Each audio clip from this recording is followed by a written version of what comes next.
Sant Boi de Llobregat, Spain, standing in front of his apartment across from barracks occupied by Spain's national police. Xavi Gomez recounted the dueling protests over Catalonian independence that unfolded on his street the previous night. He talked about the secessionists who protested recent police violence by laying down flowers and the nationalists who chanted, "Long live Spain."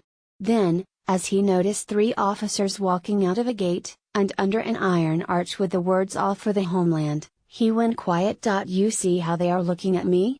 said Mr. Gomez, 30. As one officer gave him a hard glare and walked away.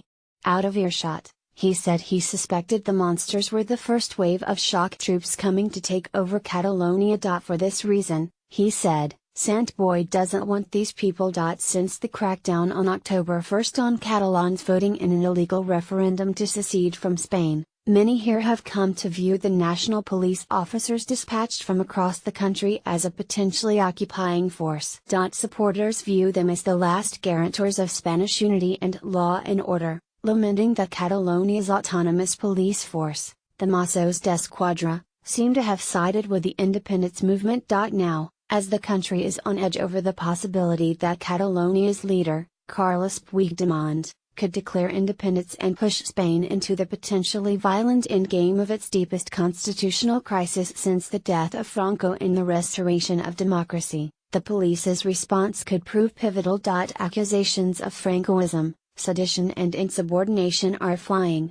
Old wounds and recriminations between the forces dating to the Spanish Civil War are opening. Even firefighters and military police officers appear to be picking sides. In short, policing has become the most politicized job in Spain. The police is the same as the time of Franco, only they had horses back then, said Carme Atzarias, a 58-year-old painter who was buying cigarettes in a tobacco shop across the street from the National Police headquarters in Barcelona, where thousands protested on Wednesday. The anger is a direct response to the actions of the National Police in riot gear on October 1.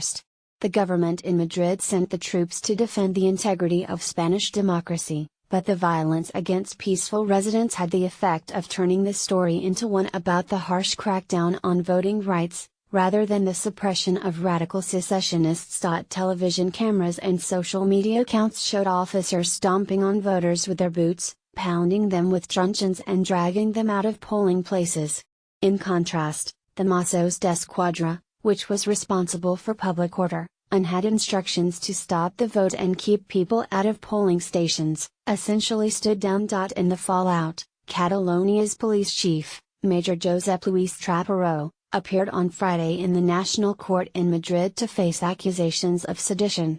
He denied he had refused to assist the national police and blamed his force's response on poor communication, according to a statement by the Mossos d'Esquadra, which only months ago was held across Spain for gunning down the suspect in a terrorist attack that killed 14 people in the Barcelona area. Also on Friday, Enrique Millo, the Spanish government's representative in Catalonia, apologized for any injuries suffered at the hands of the national police. The apology does not seem to have been accepted. Angry residents have insulted the children of officers.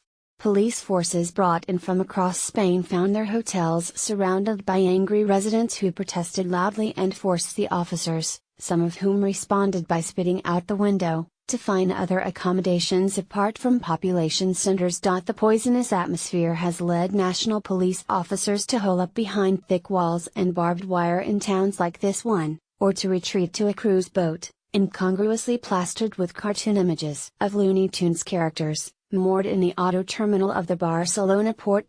But the police say they are getting a raw deal, and one police union spokesman, Ramon Casio, compared the persecution of officers to that of Jews in World War II. Others have complained that Madrid had abandoned them to harassment similar to that seen during the height of terrorism scares in the Basque region. But mostly, national police leaders have expressed disgust with the Mossos d'Esquadra, accusing it of failing to do its job and of allowing an illegal vote. They talk about infiltration by radicals in the upper echelons of the Mossos d'Esquadra, and roll their eyes at the booming popularity of what they call the flower police, who, with local firefighters, at times protected pro-independence voters from the national police. That softer, gentler approach of the Mossos d'Esquadra, is a departure from its crackdowns during austerity protests years ago, for which the force risks